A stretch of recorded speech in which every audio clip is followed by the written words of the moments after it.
پہلا نقطہ یہ ہے کہ ہمیں اچھی طرح یہ بات سمجھ لینی چاہیے کہ ایک دفعہ جو ہم پیدا ہو گئے نا، اب ہمیں ان ساری مشکلات سے گزرنا ہے.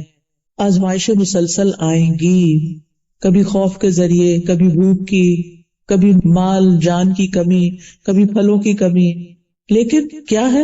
وبشر الصابرین، صبر کرنے والوں کو بشارت دے دو. اب آپ دیکھیے، جب خوف آتا ہے تو ہمیں کس کس چیز کا خوف ہوتا ہے کہ میرے ساتھ پتہ نہیں کل کیا ہوگا.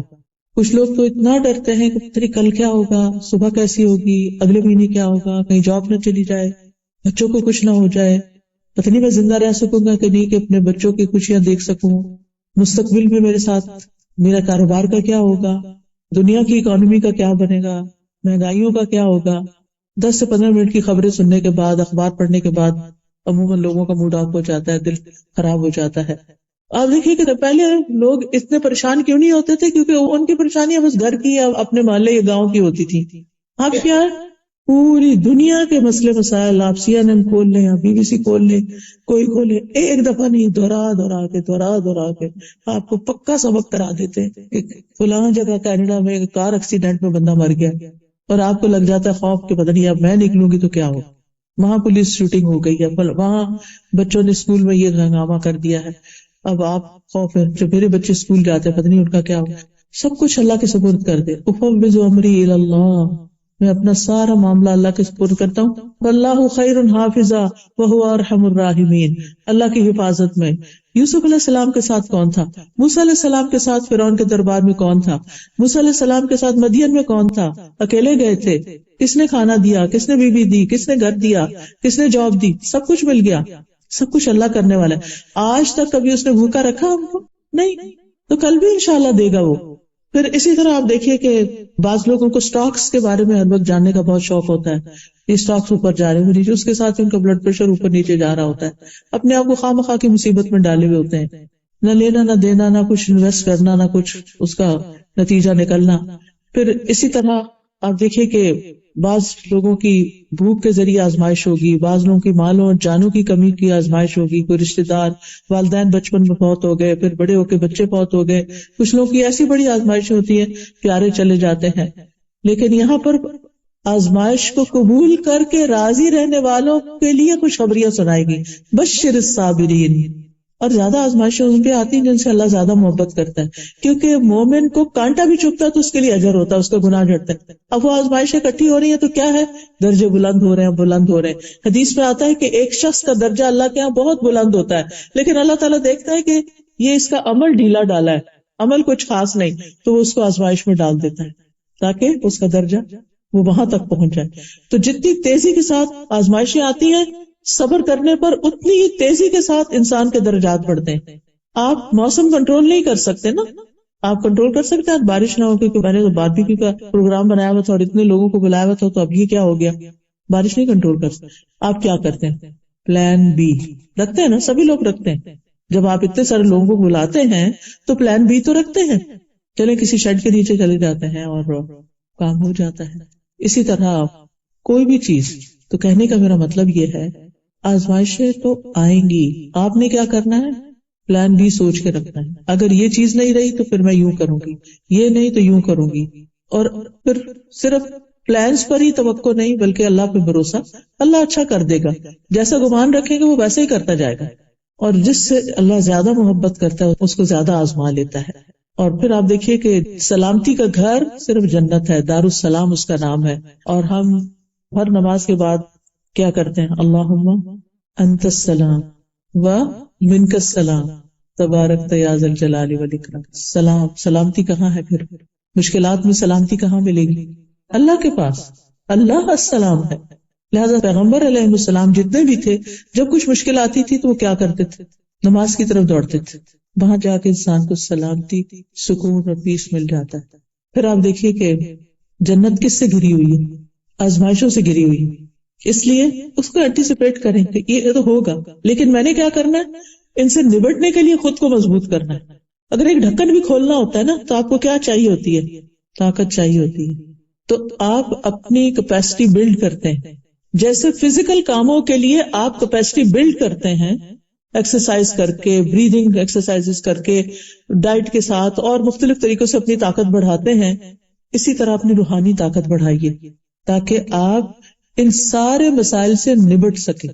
آپ غموں کے آگے ہتھیار نہیں ڈال دیں، آپ پریشانیوں کے آگے ہار نہیں مان جائیں، آپ ان کا مقابلہ کریں اللہ کی مدد کے ساتھ، اللہ سبحانہ وتعالیٰ کی طرف رجوع کر کے. تکلیف سے آزاد صرف جنت والے ہی ہیں، جہنم والے تو ہیں ہی سراسر تکلیف میں. وہاں نہ کوئی بیماری ہوگی، وہاں موت نہیں ہوگی، بڑھاپا نہیں ہوگا، موٹاپا نہیں ہوگا، کوئی معاشی مسائل نہیں ہوں گے. بھوک کی وجہ سے نہیں کھائیں گے، انجوائے کرنے کے لیے کھائیں گے، صرف انجوائمنٹ کی چیزیں ہوں گی. جیسا آپ کا ٹیسٹ ویسے ہی کھانا مل جائے گا آپ کو، اور کوئی رکاوٹ بھی نہیں. دنیا میں تو یہ ہوتا ہے نا کہ جب اچھا کھانا ہوتا ہے تو انسان کہتا ہے تھوڑا اور کھا لو، لیکن غلطی کر کے کھا لے تو پھر مصیبت میں پڑ جاتا ہے، نہ کھائے تو حسرت میں رہتا ہے، تھوڑا اور مزہ کر لیتا ہے. تو جنت جو ہے وہ انجوائے کرنے کی جگہ ہے. لہٰذا اس دنیا میں مشکل آئی، صبر کیا، تو صبر کا بدلہ کیا ہے؟ جنت ہے. وبشر الصابرین الذین اذا اصابتهم مصیبۃ قالوا انا للہ وانا الیہ راجعون. یہ چیز چلی گئی، ہم بھی اللہ کی طرف جانے والے ہیں، یہاں تھوڑی رہنا ہے. چلی گئی تو چلی گئی، کوئی بات نہیں. کوئی چھوڑ جاتا ہے، کوئی بے وفائی کر جاتا ہے، کوئی دھوکہ دے جاتا ہے، کچھ ٹوٹ جاتا ہے، کوئی جاب چلی جاتی، کچھ بھی. انا للہ وانا الیہ راجعون. یہ چیز چلی گئی، ہم نے بھی جانا ہے، تھوڑی دن ہے باقی، یہ بھی گزر جائیں گے. اب تک کی گزر گئی اور بھی گزر جائے گی. فکر کی ضرورت نہیں، پریشان نہیں ہونے کی ضرورت. اللہ نے اتنا کچھ اور بھی تو دے رکھا ہے، یہاں سے نہیں تو یہاں سے کام چلا لوں گی، اللہ دے گا. اور دوسری بات یہ کہ اس وقت اللہ سے اتنا اچھا گمان کیا کریں کہ اللہ تعالیٰ جس سے محبت کرتا ہے اس کو آزمائش میں ڈالتا ہے. یہ اللہ کی محبت کی نشانی ہے تو بڑی مشکل بات، لیکن ہے اس کی محبت کی نشانی. حدیث میں آتا ہے وَإِنَّ اللَّهَ إِذَا أَحَبَّ قَوْمًا ابْتَلَاهُمْ. اللہ تعالیٰ جب کسی بندے سے محبت کرتا ہے تو اس کو آزمائش میں ڈال دیتا ہے، اس کا امتحان لے لیتا ہے. تو اب پہلا کام یہ ہے کہ آزمائش تو آئے گی، اسے ایکسپٹ کر لینا ہے. کوئی فوت ہو گیا نا، ایکسپٹ کر لیں. ایک خاتون کا جوان بیٹا فوت ہو گیا، اچانک ہی فوت ہوا، اچھا بھلا ٹھیک ٹھاک تھا، کھانا کھایا اور کھانا شاید چوک ہو گیا اور وہ سانس کی نالی میں چلا گیا اور ختم ہو گیا بچہ. انا للہ و انا الیہ راجعون. ماں بہت ہی ڈپریشن میں تھی، تو مجھے کسی نے کہا آپ ان سے بات کریں. خیر میں نے فون پہ بات کی تو وہ ایک ہی بات بار بار دہرائی جا رہی تھی، میں اب اس کو کیسے دیکھوں گی، اب وہ میں اس کی چیزوں کا کیا کروں گی، میں اس کو کیسے بھولوں گی، میں اس کے بغیر کیسے زندہ رہوں گی، میرا اس کے بغیر یہ کام کیسے ہوگا، وہ میرا بہت خیال رکھتا ہے. بالکل صحیح ہے، ساری باتیں صحیح ہیں، لیکن اب اسے ایکسپٹ کرنا ہے نا. یہ تو ہو گیا، اب دیکھ نہیں پائیں گے. قیامت کے دن اللہ دکھا دے گا انشاءاللہ. اگر وہ نیک تھا اور آپ بھی نیکیاں کر رہے ہیں اس کے پیچھے، تو ملاقات دوبارہ ایسی ہوگی کہ کبھی جدائی نہیں ہوگی. اور اگر وہ اللہ کی نافرمانی میں گیا اور ہم اللہ کی نافرمانی کر کے ناراض ہوئے چلے جا رہے ہیں اور صبر نہیں کر رہے، تو پھر یہ ہمارے لیے نقصان دہ ہے. تو ہمیں مشکل یا کوئی آزمائش یا کوئی بھی نقصان اس کو ایکسپٹ کرنا کہ بس یہ ہو گیا نا، گلاس ٹوٹ گیا بس. اب میں نے کسی کا دل نہیں توڑنا. بعض اوقات کو مہمان توڑ دیتا ہے، اب تو خیر ڈسپوزیبل سے مہمانوں کو بھگت لیتے ہیں، لیکن یہ کہ کوئی خاص مہمان بھی ہوتے ہیں جن کے لیے بڑے شوق سے آپ بڑی اچھی کراکری نکالتے ہیں اور وہ پھر ان کے ہاتھ سے چھڑک جاتی ہے اور ٹوٹ جاتی ہے، اور پھر اب وہ ساری محبت اور خوشی جو ہے وہ غم میں بدل جاتی ہے. چھوڑے اس کو، یہ تقدیر کا حصہ تھا، اس کی موت یہی لکھی ہوئی اور ان کے ہاتھوں لکھی ہوئی تھی، اس نے یہی ٹوٹنا تھا. ہو گیا نا، بس ہو گیا، ختم، آگے چلو، موو آن. اللہ اور دے گا. دیکھیں اگر ہمارے برتن ٹوٹے نا تو ہم نئے کہاں سے خریدیں، اور تو جگہ ہی نہیں ہے، اتنا کچھ بھر لیا. پھر آپ دیکھیے کہ یہ اپنے آپ سے دوہرایا کریں کہ یہی زندگی ایسی ہی ہے، رولر کوسٹر ہے، اسموتھ رائڈ نہیں ہے. یہ ہوگا، کوئی بات نہیں. جب آپ بیک ہوم جاتے ہیں اور ٹوٹی ہوئی سڑکوں پہ گاڑی چلاتے ہیں تو کچھ لوگ ہوتے ہیں کہ وہ ایکسپٹ کر لیتے ہیں کہ یہ ٹوٹی ہوئی سڑک ہے، اس پہ یہ ہوگا، اور کچھ لوگ ہر تھوڑی دیر کے بعد توبہ کیسا گڑا آ رہا ہے، یہ ہو گیا، وہ سارا مزہ ہی خراب کیے رکھتے ہیں اپنا اور دوسروں کا بھی. تو یہ تو ہوگا، ٹوٹی سڑک پہ آپ چڑھے ہیں تو ہوگا، اس زندگی میں آئے تو اب یہ تو ہوگا. ایکسپٹ کر لیں، ایکسپٹ کر لیا. پھر یہ ہے کہ یہ یاد رکھیں کہ کچھ امتحان چھوٹے ہوتے ہیں، کچھ بڑے ہوتے ہیں. جو بھی امتحان آئے کہیں شکر اللہ کا، اس سے بڑا نہیں آیا، وہ آپ کو چھوٹا لگنے لگے گا. کچھ مسائل کم عرصے کے لیے ہوتے ہیں، کچھ مسائل زیادہ عرصے کے لیے ہوتے ہیں. آپ سوچیں کہ زیادہ عرصے کے لیے اجر و ثواب بڑھنے لگ گیا. کبھی ایک مسئلہ ختم نہیں ہوتا کہ ایک اور شروع ہو چکا ہوتا ہے، انسان اور زیادہ بوجھ تلے دب جاتا ہے. اس کو بھی ایکسپٹ کر لیں. یہ ایکسپٹ کیا، ایک اور بھی ایکسپٹ کر لیتے، اور پھر ایکسپٹ کرنے کے بعد ان کو پروفیشنل طریقے سے ڈیل کرنے کی کوشش کریں. کوئی بیمار ہے تو علاج کریں, دعا کریں. اگر روزی روٹی چلی گئی ہے تو اس کے لیے آپ بھاگ دوڑ کریں, کچھ نئی جگہ تلاش کریں. ہو سکتا ہے اسی میں ہی خیر ہو, آپ کو اللہ نے اس سے بہتر دینا ہو, آپ اس کے ساتھ چمٹ کے بیٹھے ہوئے, یہ گیا ہے تو اب آپ نئی تلاش کریں گے, اللہ تعالیٰ آپ کے لیے نیا وینیوز کھول دے گا. سوچ کو مثبت رکھیں, پازیٹو سوچیں, پریشانی کو مثبت سوچ میں بدل لیں. یہ یاد رکھیں ہر مشکل کے ساتھ آسانی ہے. قرآن میں آتا ہے فَإِنَّ مَعَ الْعُسْرِ يُسْرًا إِنَّ مَعَ الْعُسْرِ يُسْرًا. اب آپ دیکھیں دو طرف یسر ہے, بیچ میں عسر ہے. دو بار اللہ تعالیٰ اس آیت کو لائیں تاکہ مومن کو تسلی ہو. پھر آپ دیکھیے کہ کچھ لوگوں کے پاس اتنے بڑے مسائل کوئی نہیں ہوتے لیکن پھر بھی وہ خوف اور پریشانی کا شکار رہتے ہیں. اس عادت کو بھی بدلیے. آپ اس آیت کو یاد رکھیے اِنَّ مَعَ الْعُسْرِ يُسْرًا. اگر تکلیف آ گئی نا تو اللہ تعالیٰ اس میں سے کوئی آسانی بھی نکالے گا, کوئی اور رستہ بھی نکلے گا. اور پھر یہ کہ ہم تو مسلمان ہیں نا, ہم کہتے ہیں ہم تو اللہ کے لیے جی رہے ہیں. ان صلاتی ونسکی ومحیایا ومماتی للہ رب العالمین. یہ کہہ دیا تو کیا مطلب ہے اس کا؟ میری زندگی کس کے لیے؟ جس نے دی ہے اسی کے لیے, جیسے وہ چاہے گا ویسے ہی زندگی بسر کروں. لہذا مجھے یہ دیکھنا ہے کہ میں کہاں کہاں اللہ تعالیٰ کو ناراض کر رہی ہوں, مجھے اپنے آپ کو درست کرنا ہے. تکلیف میں انسان اللہ کو زیادہ یاد کرتا ہے, دعائیں بھی زیادہ کرتا ہے, پھر اللہ سے مدد مانگے کہ اللہ تعالیٰ میری کوئی چیز آپ کو پسند نہیں, آپ اس کی اصلاح کر دیں. اور یہ دعا کثرت سے مانگا کریں, اللہم وفقنا لما تحب و ترضی.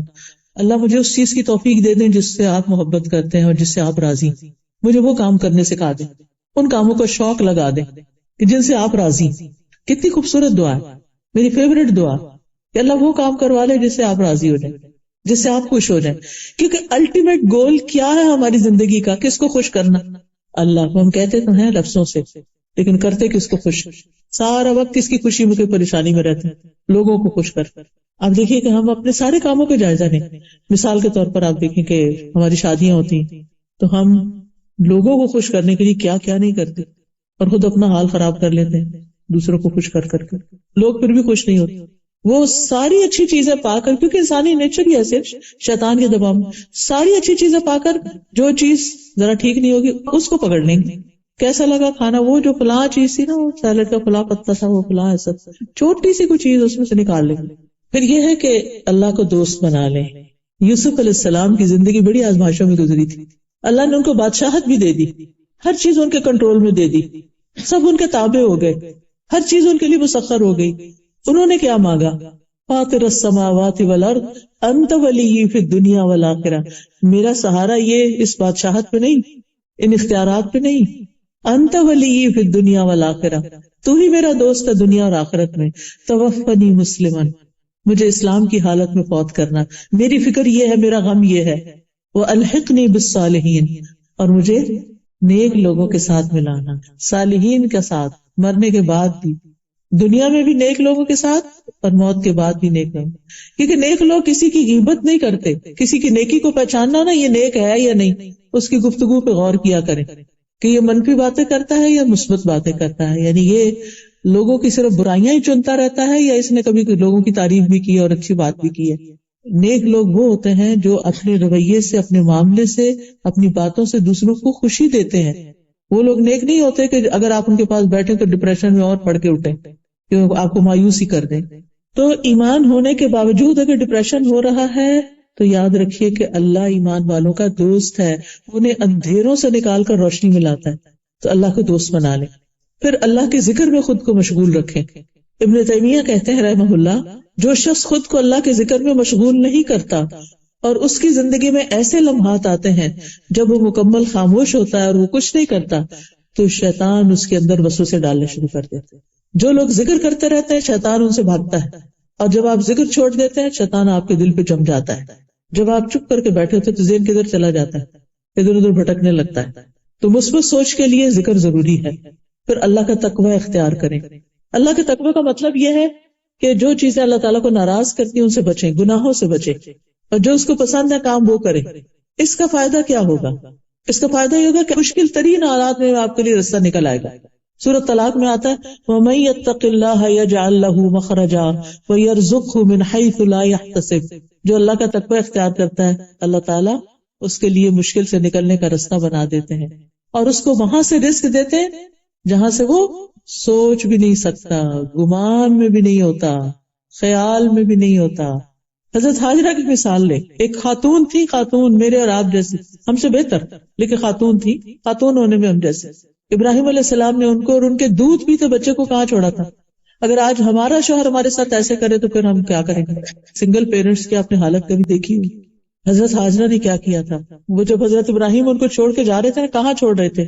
مکہ کی وادی میں، جہاں کوئی انسان ہی نہیں تھا، کوئی گھر نہیں تھا، کوئی کچن نہیں تھا، کوئی فریج نہیں تھی، کوئی کھانے کی چیز نہیں تھی، کوئی مارکیٹ نہیں تھی، کوئی اللہ والا رہتا نہیں تھا وہاں کے آپ کو لا کے دے دے، کچھ بھی نہیں تھا، ہر چیز سے محرومی۔ وہ اپنے شوہر کے پیچھے جاتی، آپ مجھے کیوں یہاں چھوڑ کے جا رہے ہیں؟ وہ خاموش ہے، وہ آگے چلنے لگتے، پھر پیچھے نہیں مڑ کے دیکھتے، آپ کیوں چھوڑ کے جا رہے ہیں؟ پھر جواب نہیں آتا، پھر تیسری دفعہ پوچھتی ہیں تھوڑا اور آگے جا کے، آپ مجھے کہاں چھوڑ کے جا رہے ہیں؟ کیوں چھوڑ کے جا رہے ہیں؟ اللہ ہمارا کبھی حاضر، کیا اللہ نے آپ کو اس کا حکم دیا؟ حضرت ابراہیم نے سر ہلا دیا، ہاں تو دیکھیے اس عورت کا ایمان، پھر اللہ ہمیں ہرگز ضائع نہیں کرے گا، پھر ہم یہاں بھوکے نہیں مریں گے، ہم پھر تنہا نہیں ہیں، پھر اللہ ہمارے ساتھ ہے۔ غار میں نبی صلی اللہ علیہ وسلم نے کیا کہا تھا حضرت ابوبکر کو؟ لا تحزن ان اللہ معنا، غم نہ کرو اللہ ہمارے ساتھ ہے۔ ہر مشکل میں پڑے ہوئے انسان کو یہی سوچنا چاہیے، اللہ ہمارے ساتھ ہے، ہم تنہا نہیں ہیں، ہم اکیلے نہیں۔ اگر انسانوں نے چھوڑ دیا تو کیا ہوا، مال نے چھوڑ دیا تو کیا ہوا، اللہ ہمارے ساتھ ہے۔ تو اللہ کا تقویٰ، اللہ کی یاد۔ اور حاجر علیہ السلام نے کبھی اس کو گمان بھی کیا ہوگا کہ اس کا حل زمزم ہوگا؟ آج تک ہم زمزم کو ترستے ہیں، کہیں سے مل جائے تو اس کو سنبھال کر رکھتے ہیں، اس کا ایک ایک قطرہ ہم سنبھالتے ہیں کہ اس کو ضائع نہیں ہونے دینا۔ تو کیا تھا؟ ان مع العسر یسرا، وہ کس طرح بھاگ دوڑ کر رہی تھی وہاں پر۔ ہم اب جاتے ہیں تو ہم کہتے ہیں چلا نہیں جاتا، اتنی مشکل میں آ جاتے ہیں جب صحیح کرتے ہیں پیدل۔ تو وہاں تو چھت بھی نہیں تھی، اے سی بھی نہیں تھا، کچھ بھی نہیں تھا، کوئی لوگ بھی نہیں آس پاس تھا۔ لوگوں کی موجودگی میں کام کرنا آسان ہو جاتا ہے بعض اوقات، اور سارے چلے جا رہے ہیں، کہتے ہیں یہ بھی تو چل رہے ہیں، وہ دیکھے کس طرح لگڑا کے چل رہا، میں بھی چلوں گی۔ چلنے کی ہمت آ جاتی، انسان دوسروں سے انسپائر ہو کے چلتا ہے۔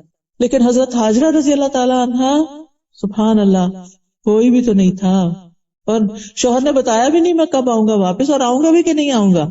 کیا دل ہوگا، کیسا یقین ہوگا، کیسا توکل ہوگا کہ وہ اس وقت پریشان نہیں ہوتی بلکہ بچے کی فکر کرتی ہیں۔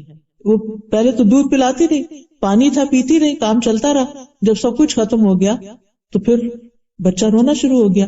بہرحال اور کیا کرنا ہے، پریشانی، دکھ، غم، تکلیف، مایوسی میں اپنے گناہوں کا اعتراف کرنا ہے۔ یہ مشکلات سے نکلنے کا راستہ ہے۔ یونس علیہ السلام نے مچھلی کے پیٹ میں کیا پڑھا تھا؟ لا الہ الا انت سبحانک انی کنت من الظالمین۔ صرف لفظ نہیں دہرانے، سوچ کے پڑھنا ہے، تیرے سوا کوئی الہ نہیں، تو پاک ہے، تیرے میں کوئی عیب کمی کوتاہی نہیں، بے شک میں ظالم ہوں، میری غلطی ہے، I was wrong۔ انہوں نے یہ نہیں اس وقت کہنا شروع کیا کہ وہ لوگوں نے مجھے بہت ستایا تھا اس لیے میں نکلا تھا وہاں سے، لوگوں نے حد درجہ تنگ کر دیا تھا حضرت یونس علیہ السلام کو، اس لیے انہوں نے اپنی قوم کو چھوڑا تھا، ابھی اللہ کا حکم نہیں آیا تھا۔ اللہ کا حکم آتا قوم تباہ ہو جاتی ہے، ان کو اللہ تعالیٰ بچا کے لے جاتے، جیسے سارے پیغمبروں کے ساتھ ہوا۔ تو یہ پہلے نکل آئے ناراض ہو کے، وہ پکڑ ہو گئی، نکلے کیسے پھر اس پکڑ سے، اس غم سے؟ اور اللہ تعالیٰ قرآن پاک میں فرماتے ہیں وَكَذَلِكَ نُنْجِي الْمُؤْمِنِينَ، ہم مومنوں کو اسی طرح نجات دیتے ہیں، یعنی جیسے یونس علیہ السلام کو دی تھی، اگر مومن بھی اپنی غلطیوں کا اعتراف کرے، اپنی غلطیوں کو مانے، اپنے گناہوں کی توبہ کرے، تو ہم ان کو بھی ایسے ہی غم سے نکال لیں گے۔ اور اس کی تفصیل تو آپ کو پتہ ہی ہوگی کہ کس طرح قرہ ان کے نام بار بار نکلا اور ان کو پھینکا گیا، اور اس طرح وہ مچھلی کے پیٹ میں چلے گئے اور پھر وہ سمندر کی گہرائی میں چلی گئی۔ ابھی جو آپ دوست ڈوبی ہے، پڑھا ہوگا آپ نے کہ کتنا ڈارک ہے نیچے، تو اللہ تعالیٰ فرماتے قرآن پاک میں وَنَادَى فِي الظُّلُمَاتِ، انہوں نے اندھیروں میں پکارا، مچھلی کے پیٹ کا اندھیرا، غم کا اندھیرا، اور پھر سمندر کا اندھیرا اور رات کا اندھیرا، سوچ کے روح کانپ جاتی ہے۔ اگر آپ امیجن کریں وہاں سے اللہ نے نکالا، کیا ہم میں سے کسی کا غم، تکلیف، پریشانی ویسی ہے؟ نہیں۔ اور اگر اللہ نے ان کو نکالا تو وہی اللہ ہمیں بھی نکال سکتا ہے، لیکن انہوں نے سچے دل سے کہا تھا۔ ہم کیا کرتے، گٹیاں پکڑ لیتے ہیں، باتیں کرتے ادھر ادھر دیکھ لا الہ الا انت سبحانک انی کنت من الظالمین، اس نے کیا پہنا ہوا ہے، اس کے کپڑے کیسے ہیں، یہ کیا پڑھنا ہوا، ایک دفعہ نہیں سوچ کے پڑھتے، پھر کہتے ہیں ہم نے تو وظیفہ کیا تھا کچھ نہیں ہوا۔ حضرت یونس کے بارے میں کوئی نہیں آتا کہ انہوں نے 1.25 لاکھ ہی پڑھا تھا، انہوں نے شاید ایک ہی دفعہ پڑھا اور مچھلی اوپر آنا شروع ہو گئی۔ اور پھر کس طرح اللہ کے اذن سے مچھلی نے باہر نکالا، مچھلی کے ایسڈ سے سارا جسم زخمی ہو چکا تھا، ریش ہو چکا تھا. قرآن مجید میں آتا ہے کہ اللہ تعالیٰ نے ان کے لیے یقطین کدو کا پودا اگایا اور اس کی چھاؤں میں تھے اور اس کا پھل بھی کھاتے تھے. اسی لیے آپ دیکھیں کہ جو کدو ہوتا ہے وہ اسکن کی ڈیزیز کے لیے بہت مفید ہوتا ہے. پھر اللہ نے ان کے لیے انتظام کیا، پھر ان کو واپس اپنی قوم میں بھیجا اور ان کی قوم کو بھی اللہ نے معاف کر دیا. سب ٹھیک ہو گیا. آزمائش آئی، سخت آئی، لیکن نکل آئے اس سے. کس چیز سے؟ انی کنت من الظالمین، میری غلطی ہے. لیکن ہم سب کے اندر اتنی انا ہے، نہ اللہ کے آگے اس طرح جھکتے ہیں کہ اپنی غلطیاں مانے، ہم بلکہ کہتے ہیں میں نے کیا ہی کیا تھا. تو پھر آپ دیکھیے کہ کس طرح ویل جو دنیا کی سب سے بڑی مخلوق ہے اس نے اپنا منہ کھولا، اور کس طرح یونس علیہ السلام اندر گئے، اور کس طرح وہ ویل سمندر کی گہرائیوں میں گئی، اور کس طرح پھر یونس علیہ السلام باہر نکلے، اور کس طرح ان کو صحت ملی، اور کس طرح وہ اپنی زندگی میں روٹین پہ آ گئے. آج اگر کوئی ویل ہمیں نگل لے، اللہ نہ کرے، تو ٹیکنالوجی بھی یہ نہیں جان سکتی کہ یہ لوکیٹ نہیں کر سکتی کہ آپ کہاں ہیں، کوئی نہیں مدد کر سکتا. دیکھیے یونس علیہ السلام نے صرف اللہ کو پکارا تھا اور اللہ نے نکال دیا. تو ہمیں بھی کیا کرنا چاہیے؟ صرف سہارے نہیں ڈھونڈنے چاہیے، یہ مدد کرے گا وہ کرے گا، اور وہ نہیں کرتے تو اور فرسٹریشن. پھر اللہ ہے نا، جب کوئی دکھ ہو آپ اکیلا محسوس کریں کہ اللہ ہے نا، میں اکیلی تھوڑی بیٹھی ہوں، اللہ ہے نا میرے ساتھ. بچے چلے گئے کوئی بات نہیں، اللہ ہے نا. شوہر چلے گئے دنیا سے کوئی بات نہیں، اللہ ہے نا. میرے لیے اللہ کافی ہے، حسبی اللہ و نعم الوکیل. جب کبھی یہ خیال آئے نا کہ ہے، کیونکہ ہم سب جو ایج کے اس حصے میں 60+ مثلاً میری طرح، تو ہم سوچتے ہیں کہ اللہ نہ کرے اسپاؤس کو کچھ ہو، اللہ نہ کرے کہ بچوں کو کچھ ہو، پھر ہم اکیلے کیسے، کیا کریں گے کیا نہیں کریں گے. یعنی ہر ایک کو یہ خوف ضرور آتا ہے، اور یہاں اس ملک میں تو خاص طور پر جہاں کوئی رشتہ دار بھی نہ ہو تو پھر کیا کریں گے. یہی سوچا کہ اللہ ہے نا، وہی ٹیک کیئر کرے گا. الحمدللہ ہم لوگ مسجدوں سے جڑے ہوئے ہیں، بہت سے دینی دوست ہیں، ایمانی ساتھی ہیں، اللہ کا شکر ہے کہ وہ ہم سے زیادہ ہماری کیئر کرتے ہیں. لیکن یہاں کے لوگوں کو آپ دیکھیں کہ ابھی میں ایک قصہ پڑھ رہی تھی، اور یہ ہماری ایک اسٹوڈنٹ نے لکھا جو فرسٹ ہینڈ انفارمیشن اس نے لی، میں نے پوسٹ بھی کیا تھا حکمت کی بات میں، کہ 92 ایئرس اولڈ خاتون تھی، پچھلے 8 سال سے ان کا بچہ ان کو دیکھنے نہیں آیا تھا، اور جو ماں فوت ہو گئی اور دفنا دی گئی تو ظاہر ہے کہ پراپرٹی تو چاہیے تھی، تو آ کر اس نے گھر کا سارا سامان جنگ کی طرح ٹرک میں ڈالا اور نکال دیا. ماں کی کیسی کیسی میموریز تھیں، تصویریں تھیں، چیزیں تھیں جو سنبھال کے اس نے رکھی ہوئی تھی، وہ بچے کو ان میں سے ایک بھی نہیں چاہیے تھی. دنیا کا تو یہ عالم. تو اس طرح کے کتنے ہی لوگ ہوں گے جو گھروں میں. اور مجھے پرسنلی، میں 2014 میں انگلینڈ میں گئی تھی، تو وہاں پر ہماری کچھ ساتھی تھی، تو وہ سوشل ورکر تھی، تو انہوں نے بتایا کہ کس طرح وہ مختلف بوڑھے لوگوں کو دیکھتے ہیں، گھر میں کوئی نہیں ہوتا، شام کے وقت ان کا پیمپر چینج کر کے آتے ہیں، ان کو بیڈ میں ڈال کے ٹک ان کر کے آتے ہیں، اور پھر وہ کہتے ہیں کیوں جا رہی ہوں، ابھی سے جا رہی ہوں، رات کا اندھیرا اور وہ تنہا. کتنے ہی ایسے لوگ ہیں جو بزرگ ہیں اور گھروں میں تنہا ہیں یا پھر ہومز میں ہیں. تو الحمدللہ اللہ نے ہمیں ایمان دیا، اللہ نے ہمارے بچوں کو اچھی سوچ دی کہ جو والدین کی کیئر کرتے ہیں، اور اگر اپنی کسی مجبوری کی وجہ سے وہ نہیں بھی کر سکتے تو سب سے بڑا سہارا تو اللہ ہی کا ہے. بچوں کو سہارا نہ سمجھے، مال کو سہارا نہ سمجھے، اپنے سٹیٹس کو سہارا نہ سمجھے، اللہ کو سہارا بنائے، اس پہ توکل کرے. جب کوئی خوف کے خیال آئے، افوض امری الی اللہ، میں اپنا معاملہ اللہ کے سپرد کرتی ہوں، اللہ ہی سنبھالے گا. اور اپنی غلطیوں کا ذکر. اور پھر آپ دیکھیے کہ مشکلات آتی ہیں ہمیں اللہ سے قریب کرنے کے لیے، اللہ سے قریب کرنے کے لیے. اور اگر کوئی مشکلات کے باوجود اللہ سے قریب نہیں ہوتا تو وہ دنیا کا بدبخت ترین انسان، اس نے کچھ سیکھا ہی نہیں. کسی وقت کوئی بھی چوٹ ہمیں لگتی ہے تو ہمیں فوراً اللہ کو یاد کرنا چاہیے، فوراً قرآن کی طرف لوٹنا چاہیے. بازو کا تو اور کوئی نہیں، وہ جو ہمارا ہڈن دشمن ہے نا، شیطان.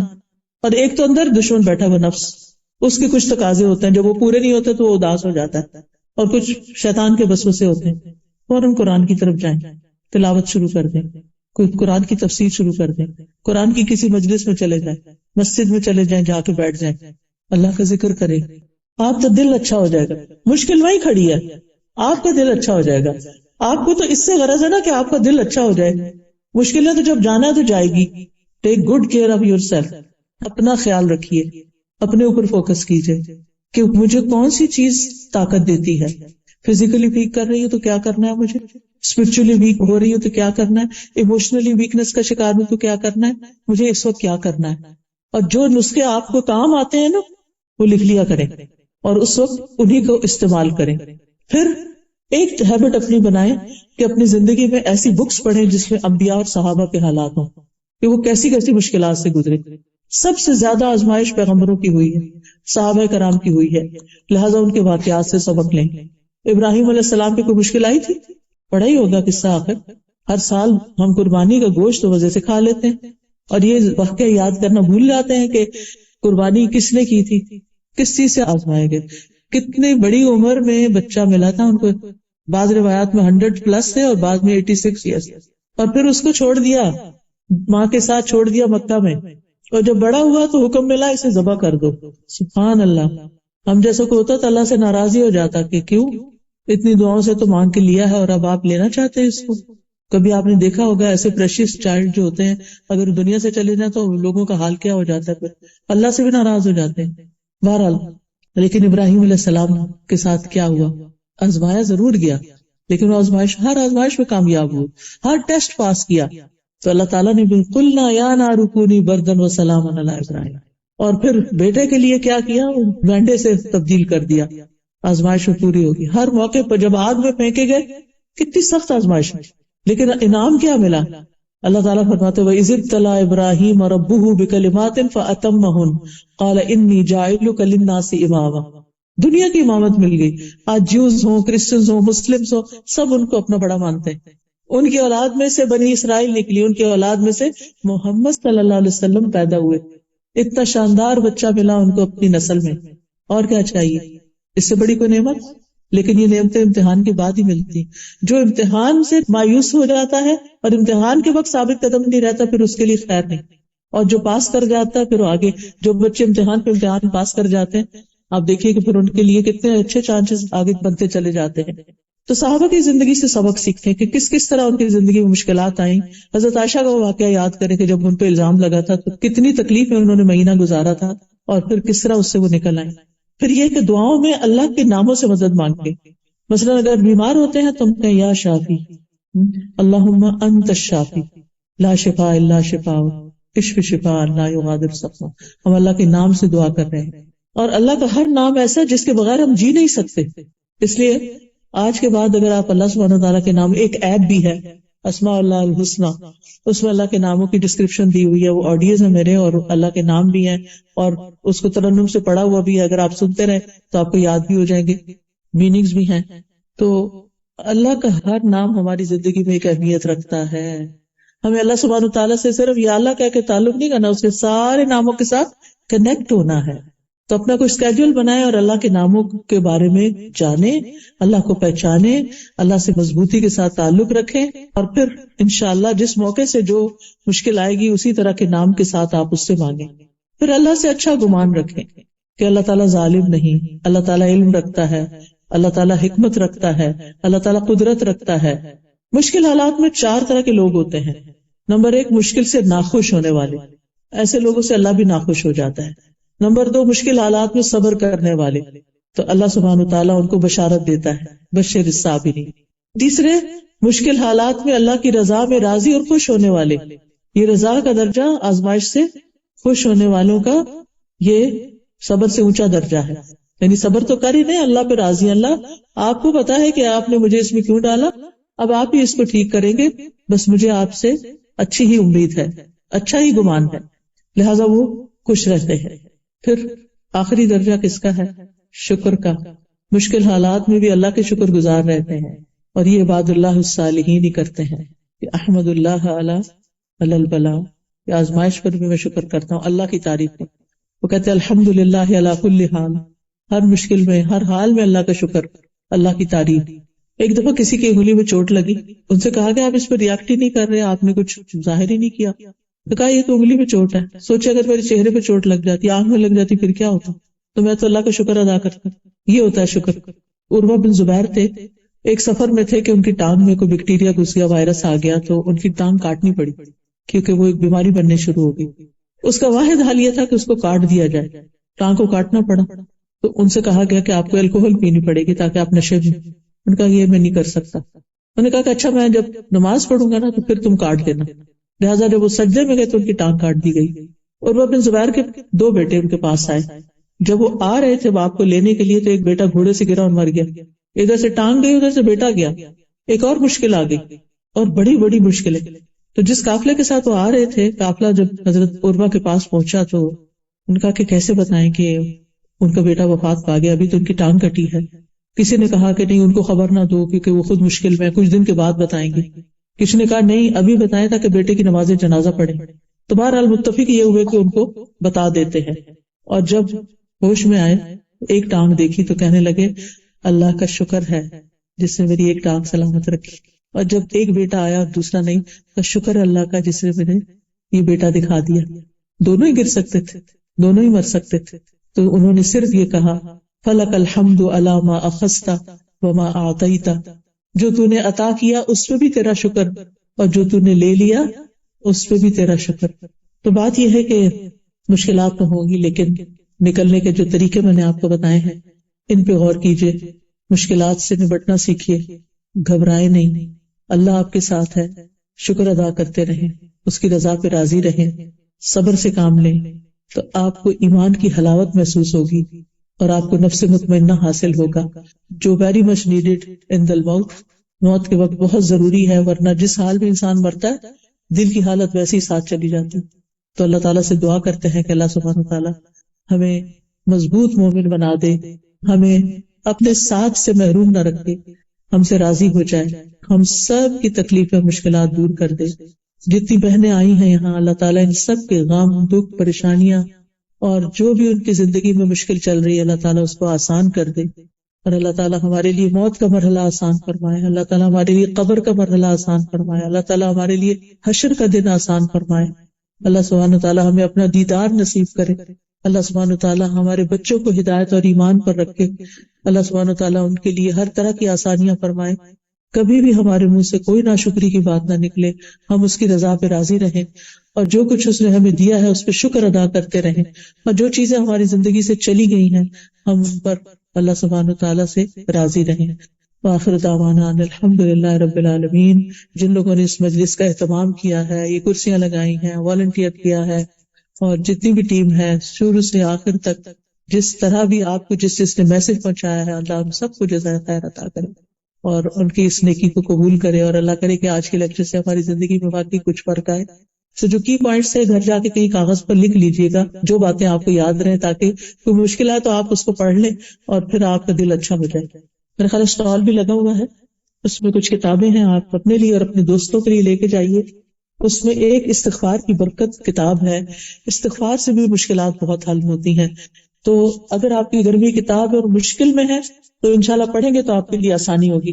پھر شکر بھی کرنا ہے تو شکر کے فائدے کیا کیا ہیں, یہ کتاب بھی بہت اچھی, ایک ایک صفحہ بھی روز پڑھ لے تو چند دن ایک مہینے میں کتاب ختم ہو جائے گی, اور اس سے آپ کو ایک ڈوز ملے گی, آپ کو ایک انرجی ملے گی.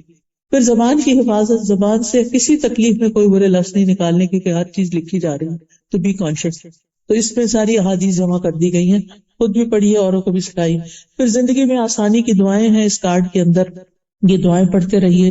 رزق کی پریشانی ہے تو رزق میں کشادگی کی دعائیں ہیں, یہ آپ پڑھیے. پھر اللہ کا شکر ادا کرنا ہے تو الحمدللہ پڑھیے. قرضے کے تلے ہیں تو یہ قرضے سے نجات کی دعائیں ہیں, تاکہ آپ اس بوجھ سے فارغ ہوں اور آپ کے گھر جلدی پیڈ آف ہو جائیں. اور پھر یہ کہ صبح و شام کے اذکار جو ہیں وہ حفاظت کے لیے بہت ضروری ہے کہ آپ مشکلات سے بچے ہی رہیں. عافیت کی دعا ہے اس میں جو اللہ تعالیٰ کو بہت پسند ہے. پھر تسبیح کرتے رہیں, جس کو دشمن کا ڈر ہو, اندھیرے سے ڈر لگے, اس کو تسبیح پڑھنی چاہیے, اس میں آپ کو فائدے ملیں گے. جب یہ فائدے آپ پڑھیں گے تو آپ کے لیے تسبیح کرنا آسان ہو جائے گا. اسی طرح یہ بھی حفاظت کی دعاؤں کا ایک کارڈ ہے. اور ایاک نستعین میں مختلف چیزوں کے شر سے بچنے کی دعائیں ہیں, یہ تو ہر گھر کی کتاب ہے. اور پھر حدیثوں کی یہ کتابیں ہیں جو آپ اپنے بچوں کے ساتھ شیئر کر سکتے ہیں. اگر آپ کہیں ٹیچر ہیں, کسی اسلامی اسکول میں ہیں, تو یہ آپ کے لیے ایک اچھا ریسورس ہے. تو آپ سے اجازت چاہتی ہوں. آپ سب کا بہت شکریہ کہ آپ اپنا چھٹی کے دن میں وقت نکال کر یہاں پر پہنچے. اللہ تعالیٰ آپ سے راضی ہو اور اللہ تعالیٰ اس کو قبول کر لے. بارک اللہ فیکم.